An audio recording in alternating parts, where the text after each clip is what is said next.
Antesala al libro de la República. Este es un video muy escueto, va a ser rápido porque entre más extenso hay más interrupciones y se dañan lo construido. Ya este es el segundo intento en realizar esta grabación. El texto que iremos a trabajar con los estudiantes de economía la próxima semana o el fin de semana es el libro de la República de Platón.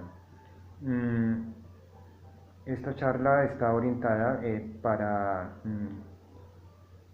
retomar el sentido con el cual lo veníamos trabajando, y también está orientada para mis estudiantes no solamente de economía, sino de la Facultad de Educación, para recordar ciertas nociones, ciertos conceptos básicos que permiten dar una coherencia a lo que estamos acá trabajando en este curso. Conceptos a pensar. Conceptos a pensar en el día de hoy es la noción de riqueza como capacidad para adquirir y la noción de riqueza como lujo. Un trabajo para la discusión que tendremos que acordar a través de un medio que resulte idóneo para ello. El trabajo es que ustedes, tanto los estudiantes de economía como los estudiantes de educación, tienen que reflexionar, tienen que buscar definiciones que sean sutiles, que les dé algún sentido, definiciones sobre la noción de lujo. Lo que he escrito, entonces, los conceptos: riqueza como capacidad para adquirir, para gastar. Esto es riqueza entendida como aumento del ingreso. Uso la noción de gastar porque en lecturas de esta semana en el periódico se señala como una función que también tiene el Estado, el de realizar un gasto que sea eficiente, así como que sea también transparente, ¿sí? La segunda noción entonces esa noción que es mucho más difícil, que uno cree que es entendible, pero que guarda unas fuertes diferencias con la noción anterior de riqueza como capacidad adquisitiva, que es la noción de riqueza como lujo. Dos ideas debemos estar recordando para dar coherencia a lo que meditamos. Primero, cuando se sitúa al individuo humano como sujeto de conocimiento, la pregunta básica del conocer ¿qué es? No solo queda corta, sino que se desdibuja. En este curso, en mis cursos, dada la característica tanto de los estudiantes como propia, lo que se busca reflexionar no es el ser en general, sino un ser particular, que es el ser humano, ¿sí? Y lo que hemos ya señalado desde el comienzo es que la pregunta que tipifica una preocupación por el conocimiento, el qué es, no es aplicable a la condición del individuo humano. Ante la pregunta ¿qué es Camille Insuasti? Solo es dable dar rótulos, títulos que en el mejor de los casos dan el vestuario para una representación. Frente al individuo humano se pregunta por el quién, no por el qué. Ese es un punto de partida para ese curso, un punto de partida que tiene una base, que es el segundo concepto que no se puede olvidar en relación a lo que trabajamos, en relación a nuestros cursos. Para dar razón de esta singularidad, es decir, por qué no somos abordables por el qué, apelamos a una idea griega que da razón de dos tipos, dos categorías de la vida, del hecho de vivir: zoe y bios. Los griegos tenían esas dos maneras de nombrar vida. Nosotros solamente podemos usar la palabra vida, pero ellos tenían dos maneras. Cuando veían el resto de los seres vivientes, desde una planta hasta un águila, cada vez que tenían que utilizar el concepto o la palabra vida, utilizaban ellos zoe. Y cuando estaban pensando o hablando con los seres humanos, tenían que detenerse y pensar, porque ese que estaba allí también podría ser zoe, como lo era el águila, como lo eran las serpientes, como lo es o como lo son las plantas, pero también podía ser algo distinto, que ellos llamaban bios.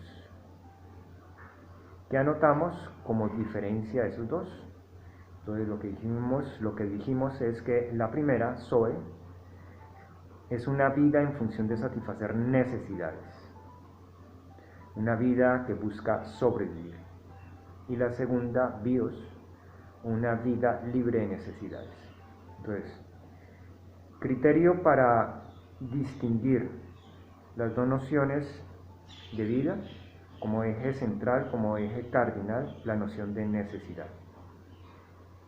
¿Por qué se sitúa como eje central? ¿Por qué se sitúa como eje cardinal?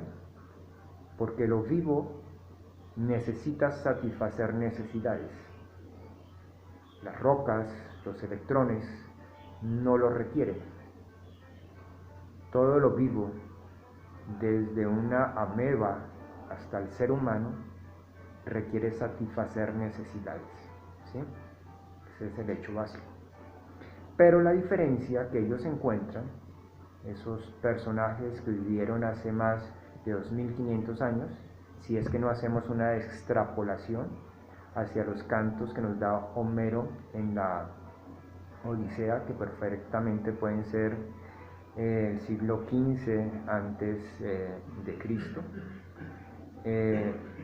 ellos encontraron que el ser humano puede vivir en muchos momentos, no siempre, pero sí en muchos momentos de su día, sin estar satisfaciendo las necesidades, sin estar apremiado por el mundo de la necesidad.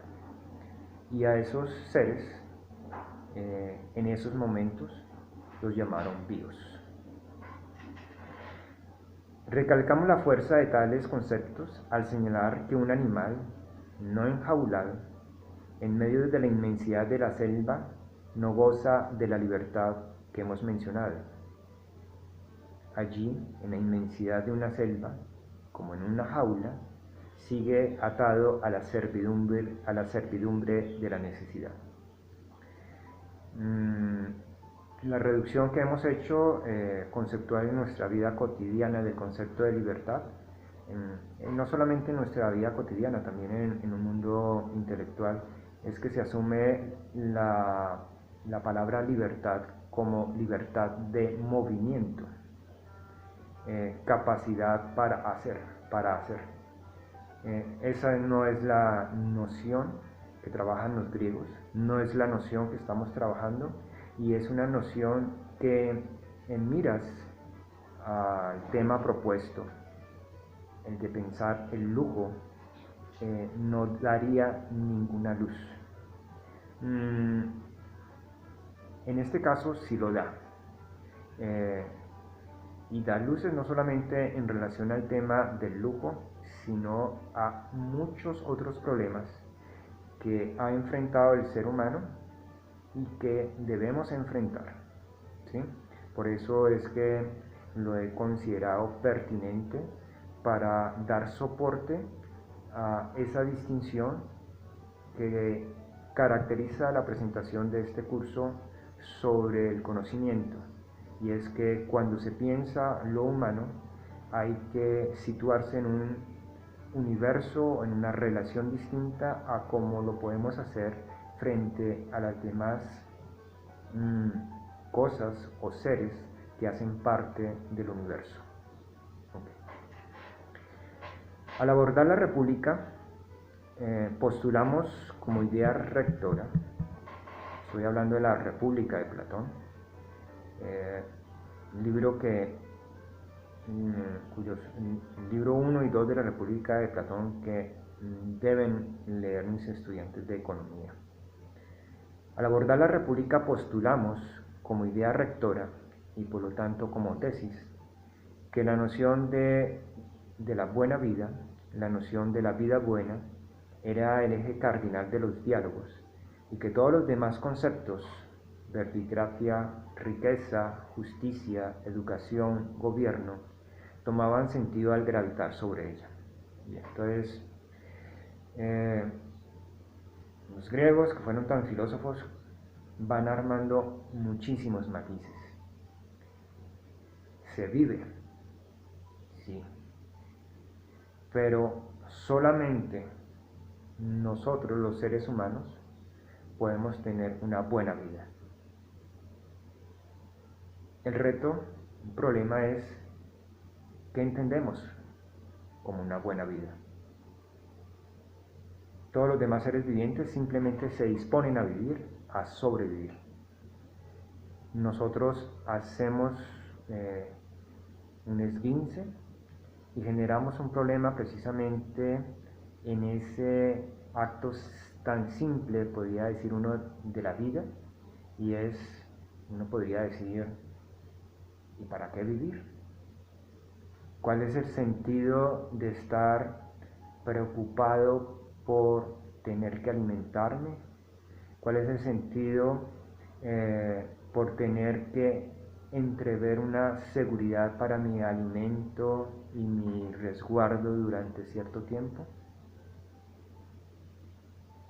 Eso es propio de nosotros en ciertos momentos y no es propio, según los griegos y según la mirada que hasta ahora hemos tenido sobre la manera como se vive, no es propio de los demás seres vivientes.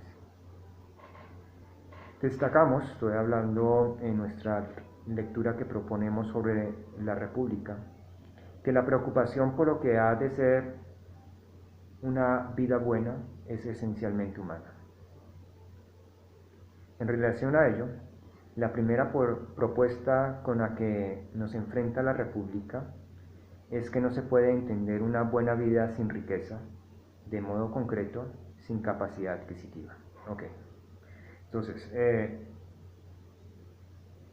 los problemas que se trabajan en filosofía, los problemas que trabaja Platón, son de la vida cotidiana, y en el caso muy concreto de Platón, parte no de grandes teorías y grandes reflexiones, sino de lo que coloquialmente las personas, independientemente de su formación, asumen sobre ciertos conceptos que se consideran evidentes, que se consideran completamente claros.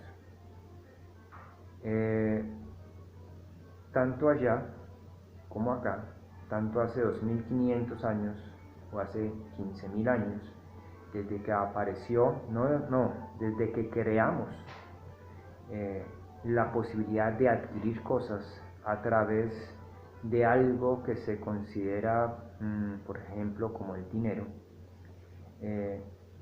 desde hace tanto tiempo como ahora, la gente asume que una buena vida es o está relacionada, no se puede entender sin tener una capacidad adquisitiva. Y ese va a ser precisamente el punto desde el cual inicia los diálogos en la República de Platón. Si recordamos la postura de Céfalo, la riqueza le permite a él tener una buena vejez, le permite a él tener también la posibilidad de ser justo. La riqueza, como capacidad adquisitiva, como dinero, le permite a una persona como Céfalo entonces tener lo que es una buena vida. Y de allí quedarían excluidos todos los que no tienen esa capacidad adquisitiva, ¿sí? Sería la ideal. Y que tiene mucho que ver con las maneras particulares con las cuales nosotros enfrentamos nuestros deseos, de lo que postulamos como deseos de nuestra existencia. Tener un buen empleo, hacer una carrera universitaria precisamente para conseguir unos buenos salarios, y esos salarios se traducen esencialmente en la capacidad de poder comprar lo que quiero, ¿sí? De lo que estaría en esa parte. ¿Qué es lo interesante en la República, en el libro primero? Pues que Platón, de manera muy sutil, a través de sus personajes, introduce ya unos matices y unos problemas muy interesantes en estas nociones tan primarias, tan básicas. La capacidad adquisitiva es uno de los conceptos que tipifican al hombre económico. Entonces, ¿por qué estoy señalando esto? Nosotros en charlas pasadas, tanto aquí mediante este medio como en nuestras dos clases presenciales que tuvimos,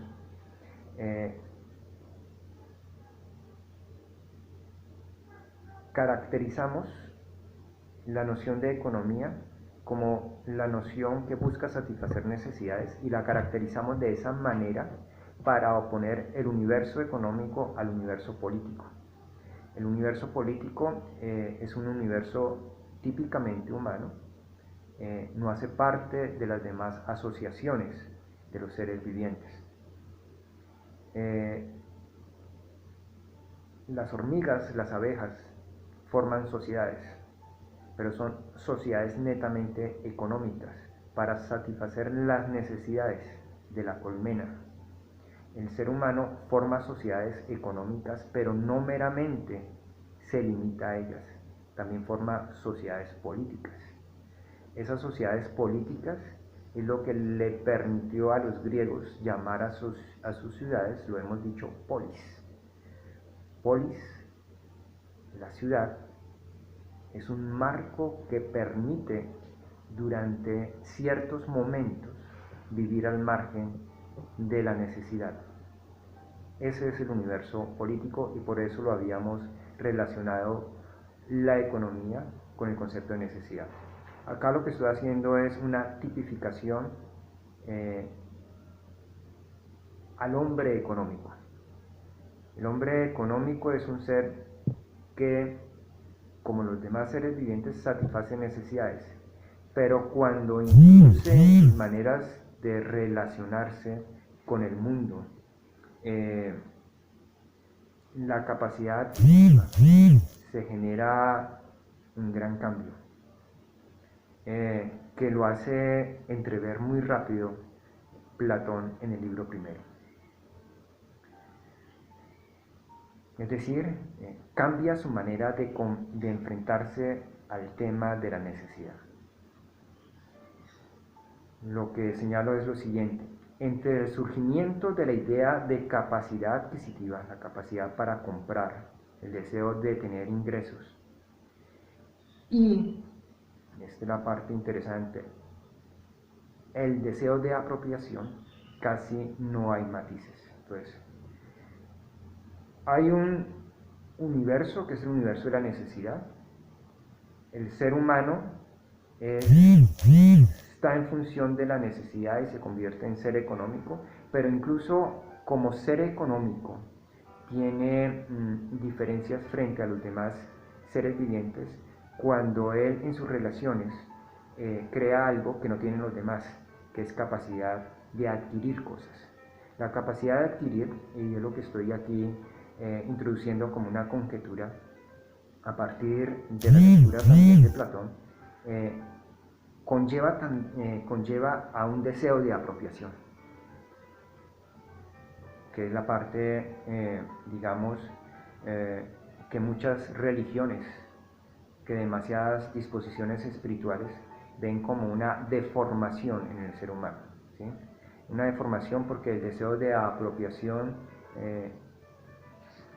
termina no solamente destrozando a los demás seres humanos, sino que en principio es lo que está destrozando al planeta, ¿sí? Entre el sufrimiento de la idea de capacidad adquisitiva y el deseo de apropiación casi no hay matices. En el libro primero de la República conforman los dos extremos de la cadena de diálogos, ¿sí? O sea, en el libro primero hay una cadena de argumentos que se mueven con distintos matices, con distintas disposiciones envolventes, pero definitivamente hay dos extremos que surgen a partir de intentar caracterizar lo que la gente común y corriente supone que ya es dable y que no es problema, la noción de buena vida. Entonces, el primer punto del eslabón es: buena vida está relacionada con la capacidad adquisitiva, con tener una alta capacidad adquisitiva. La manera como se articulan los diálogos lleva a que el último personaje del libro primero de la República, que es el señor Trasímaco, va a desbordar la capacidad adquisitiva como la capacidad de apropiarse, de tener cosas, ¿sí? Eso se puede hacer con dinero, pero se puede hacer de 1000 maneras más, ¿ok? Es lo que se plantea allí. Platón muestra cómo el deseo de apropiación se vincula a la capacidad de invisibilidad, que es lo que ya va a caracterizar el libro 2 de la República. En el libro 2 de la República, cuando me imagino que ya lo leyeron y lo han recontraleído, invisibilidad uno lo puede tomar en su sentido más simple, como el tema del hombre invisible. Existe un poder mágico que lo hace a uno que puede pasar desapercibido por el mundo, pero invisibilidad hay que leerlo con mucha sutileza. Invisibilidad significa el desplome de lo público, el desplome de la transparencia, ¿sí? Desaparece uno de lo público, desaparece la transparencia, son los elementos que hace que algo entre en el universo de la invisibilidad. ¿Y cómo se entra a partir de la República en ese universo de la invisibilidad? Hay dos caminos teóricos y dos caminos que se han visto y que en estos momentos nos golpean, ¿sí? Que es la parte aquí interesante. Entonces, el primer camino lo va a enunciar el señor Trasímaco, porque él es el exponente precisamente de esa nueva noción de capacidad adquisitiva como apropiación. Esa primera noción de invisibilidad va a ser la del tirano. El tirano, el que somete a una sociedad, es invisible, y es invisible. Pues uno de los primeros matices, hay que decirlo, es porque desaparece la noción de justicia para él. Los demás tienen que dar cuentas, él no da cuentas. Términos muy concretos, él crea la justicia para su propio beneficio. Es decir, todo cumplimiento de la norma es algo que se hace en beneficio de él y no en beneficio de los otros, y él está por fuera de la norma, ¿sí? Es lo que estaría allí. El segundo camino, que ya lo concreta el anillo de Giges, pero para no dejarlo en esa cuestión de mero cine, de mero celuloide de un hombre invisible, es la invisibilidad del corrupto, del que se apropia sin ser visto, ¿ok? Entonces, mire el problema que se ha pensado de una manera tan sutil e inteligente a partir de un concepto que se considera natural, que caracteriza al ser humano, que es una buena vida. Entonces, lo que tenemos buena vida no se puede entender sin riqueza, pero el tema de riqueza, entendido como apropiación, va de la mano a algo que está, si se quiere, carcomiendo la manera misma de la vida en el planeta Tierra, que es la noción de apropiación. Apropiación tiene un elemento, se puede apropiar solamente si existe invisibilidad. Y la invisibilidad que nos propone la República es de dos caminos. El camino del tirano, el que queda exento de toda mirada, el que está por fuera de todo juzgamiento, el que hace lo que quiere, y el que es, si se quiere, un Dios para sí mismo.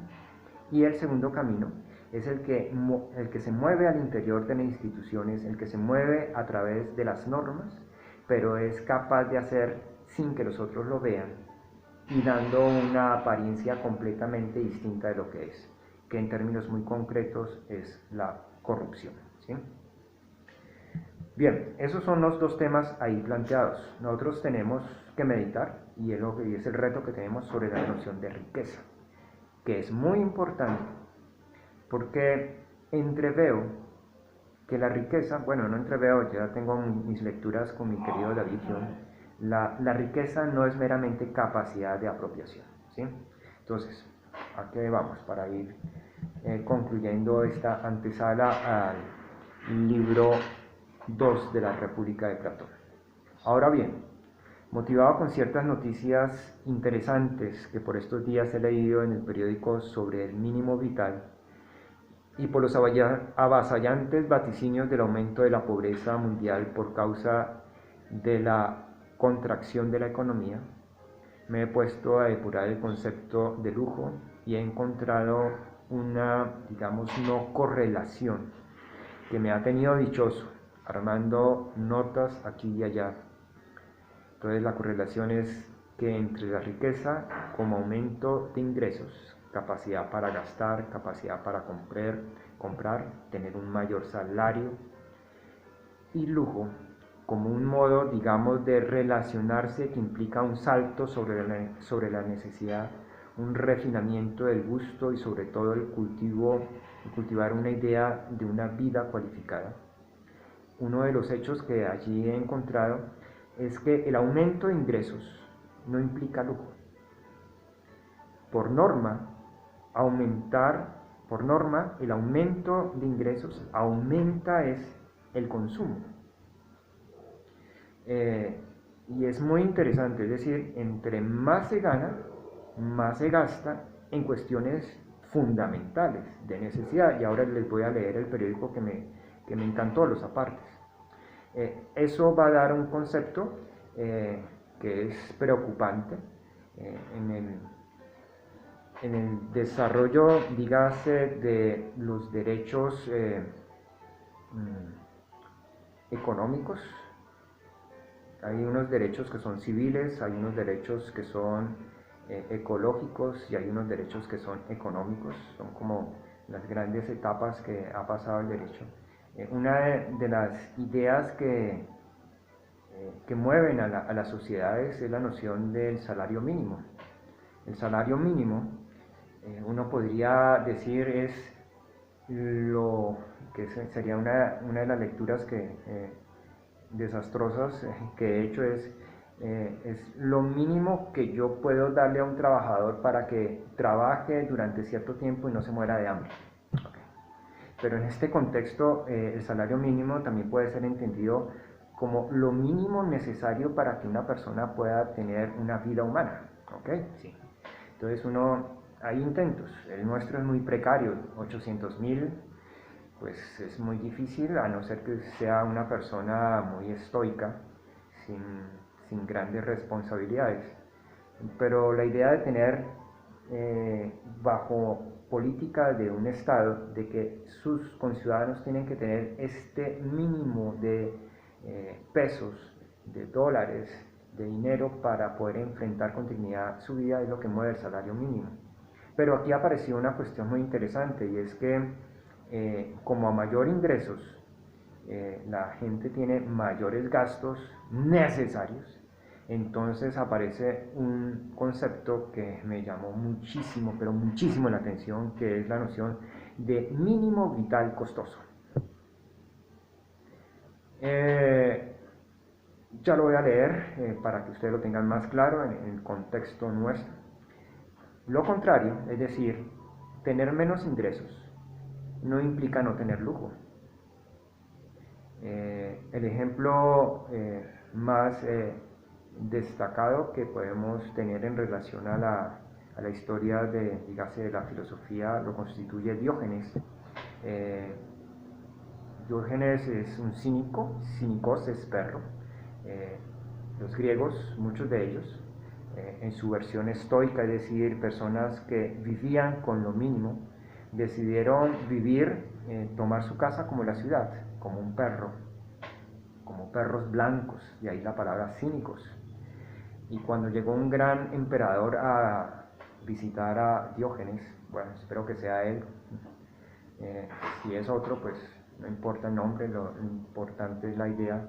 Al acercarse a este Diógenes, le preguntó que le pidiera lo que quisiera, que él le podía dar todo, porque tenía precisamente esa idea de capacidad adquisitiva al estilo Trasímaco, un gran tirano. Y Diógenes, si no es él, pues le cambian el nombre, no es problema. Le dijo, sí, por favor necesito que te quites de allí que me estás tapando la luz del sol. No es simplemente una respuesta irónica, es una persona que sabe de la maravilla del sol, que sabe disfrutar el sol, que tiene el sol y la vitalidad del sol como un lujo. No necesariamente las personas que están viviendo tienen esa capacidad de disfrute. Antes de leerlo, como elementos para meditar, lo que tienen como trabajo para la discusión, el tema del lujo. Hay un café panameño cuya sola libra cuesta o costó $1000.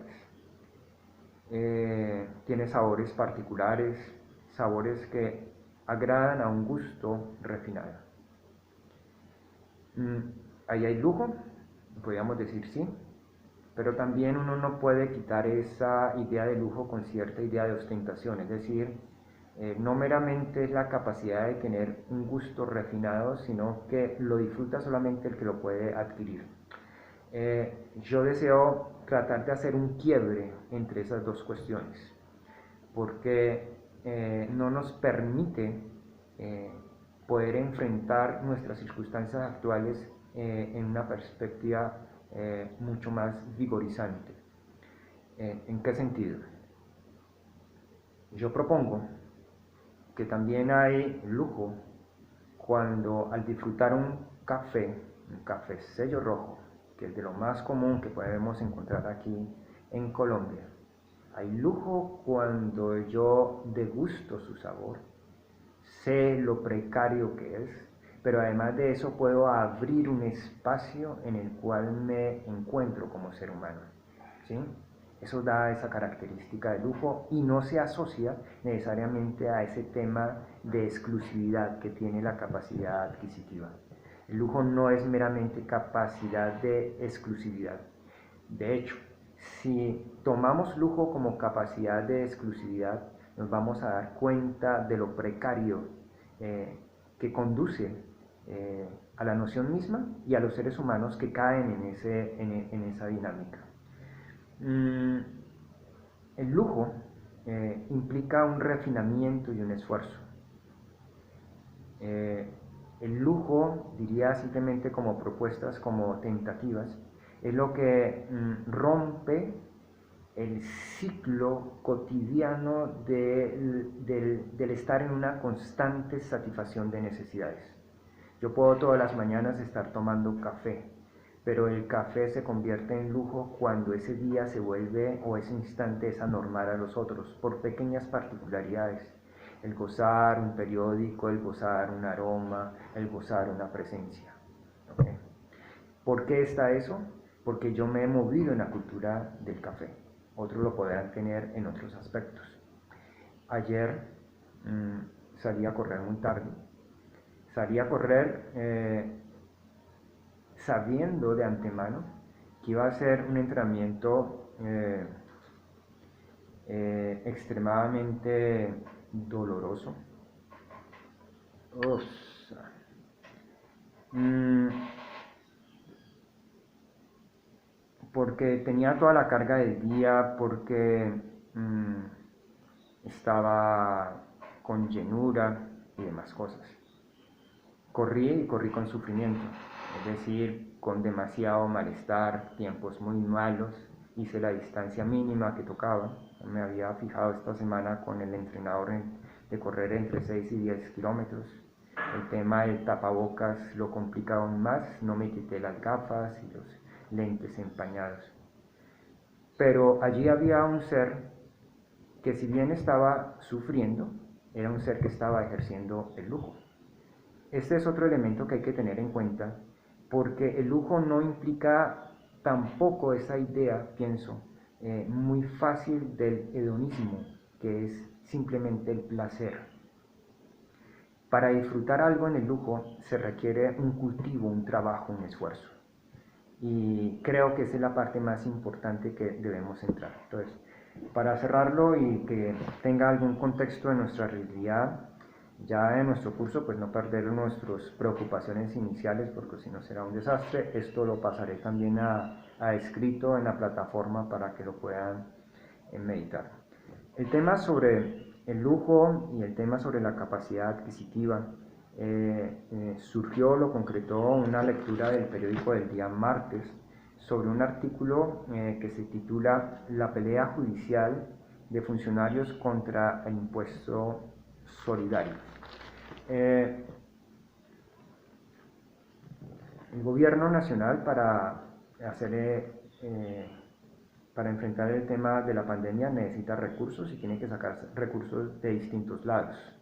Esta semana se endeudó, una deuda, una a 11 y otra a 30 años, algo así, por más de 2 billones de dólares. Se endeudó. Pero también la ha sacado de ciertos impuestos. En este caso muy concreto, ha cobrado un impuesto por 2 o 3 meses a funcionarios públicos que tienen salarios o pensiones superiores a los 10 millones de pesos, que sin duda es muy por encima del gran grueso de salarios formales que pueden tener las personas. Ni me pongo a entrar a pensar a las personas que ni siquiera entran en la formalidad, que es la mayoría.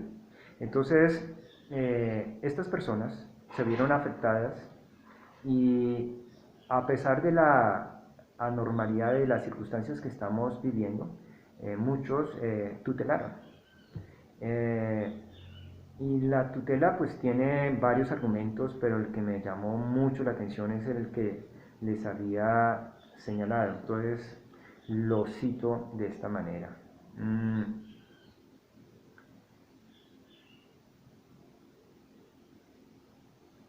Entonces, lo que concierne al tema señalado.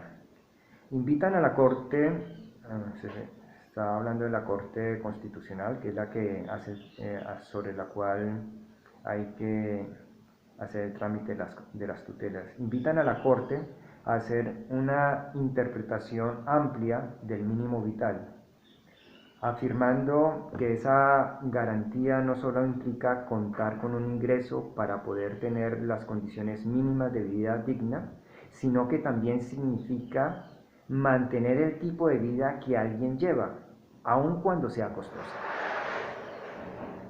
Ganar más de 10 millones no significa necesariamente tener capacidad de pago si se consideran en concreto todos los gravámenes que debe soportar un trabajador en tal rasgo.